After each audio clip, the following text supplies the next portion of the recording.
Hi, I'm Tracy Matthews. I'm the liaison to the Business Advocacy Committee of the Campbell County Chamber of Commerce. Today I'm here with Mark Junek. Mark is running for City Council Ward 2. Hi, Mark. Hello, Tracy. So, Mark, if you'll give us a brief introduction. Thank you, Tracy, very much, and thank you to Gillette Public Access for this opportunity. I'm Mark Junek. I'm a candidate for Gillette City Council from Ward 2. I grew up on my family's cattle and sheep ranch in northwestern South Dakota, but then I've worked in northeastern Wyoming for about 45 years.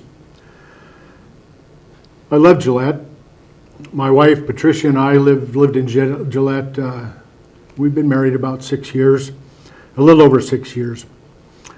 But I've become frustrated with city government, and I believe I can help make a difference. It's time for men and women of good conscience to step up and participate instead of sitting back and complaining. Thank you. So, Mark, do you support penny power, and will you support it as part of your campaign? I have and will support the optional 1% sales tax, and I will support it in my campaign.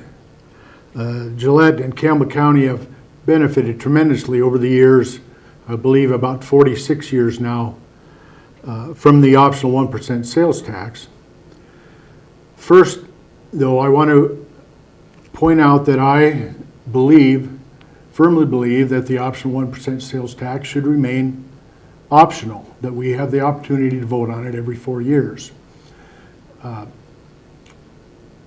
And secondly, I want to point out that the optional 1% sales tax was intended originally to be primarily for infrastructure and essential services.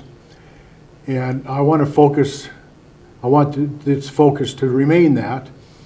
I looked at the city's pie chart and graphs of how the 1% sales tax is used and has been used historically. And it is primarily been used for city infrastructure and services, sewer, water, and infrastructure. And that's very good. The actual amount of usage for agencies, non-governmental agencies and nonprofits is pretty low, and there are a few that I agree with that should receive some 1% money, but I want the focus to remain on essential services and infrastructure. So, Mark, thinking long term, where would you like to see the city of Gillette in the next 20 years, and what is your plan to bring that vision forward? I'd like to see Gillette and Campbell County continue slow and steady growth. And I said slow because that will be steady. For too long, the last 50 years or so, Gillette and Campbell County and a lot of Wyoming have depended too much on a boom and bust cycle. And we've got to get to a more steady growth of people and business. As far as a grand plan, I don't have one. I'll be open to any and everything, anything and everything that will help us grow in population and business. I'll sure be researching and doing all I can to find out what will be best to help us grow in that manner. Thank you. So, what policy changes or investments are necessary to encourage broader employment?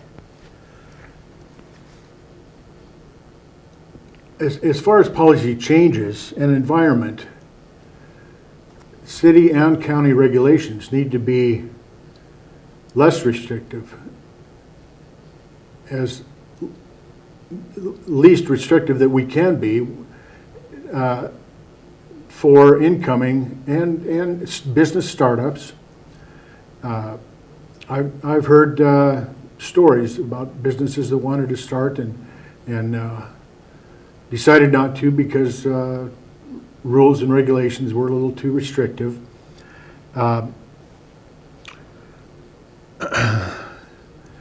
So we have to, Gillette and Campbell County have to be as welcoming and as possible without going overboard in allowing or giving too much away in tax benefits or perhaps land trades or swaps, even giving land away, that sort of thing. You know, we've all heard, most of us have heard about Sheridan's attracting Weatherby Industries and company, and I don't know enough about all the details there, but it's that kind of attraction. And stories behind that are bring plenty of apprehension to people, and so we need to be as welcoming as we can to business without giving away too much, and be as the least restrictive we can. So what do you see as the most pressing needs for infrastructure or capital projects in our community?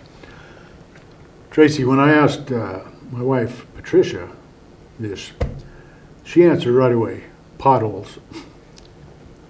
Which is an example of basic infrastructure and need, and that's one of the things that the optional 1% tax addresses. We've got to focus on those basic infrastructure needs first and foremost. As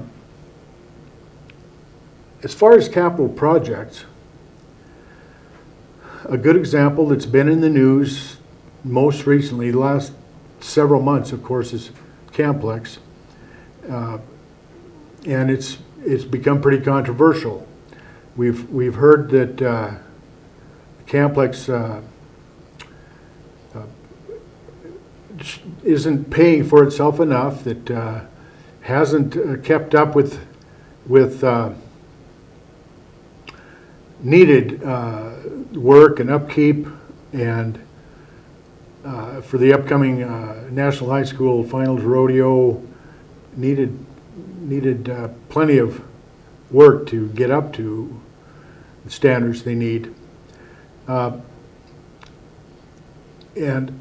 also the Camplex is looking at whether they need to hire, or the county and land board are looking at whether they need to hire a management team, which would be costly, but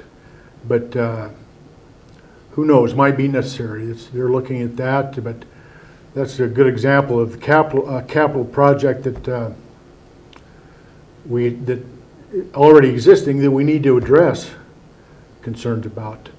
I don't have any other big ideas right now for capital projects that we need to undertake, but I'll sure be looking and be open to ideas.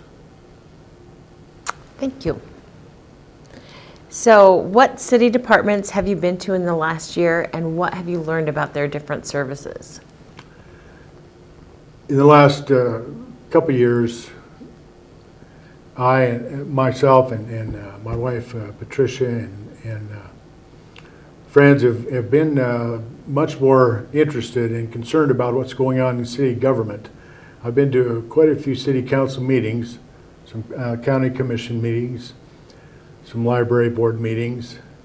Those aren't necessarily city offices or agencies. We've had, thankfully I haven't needed to visit the jail, but we've had a couple interactions with city police department and that have been where they gave a very good accounting of themselves. They were very helpful and prompt, attentive, and so we were thankful for that.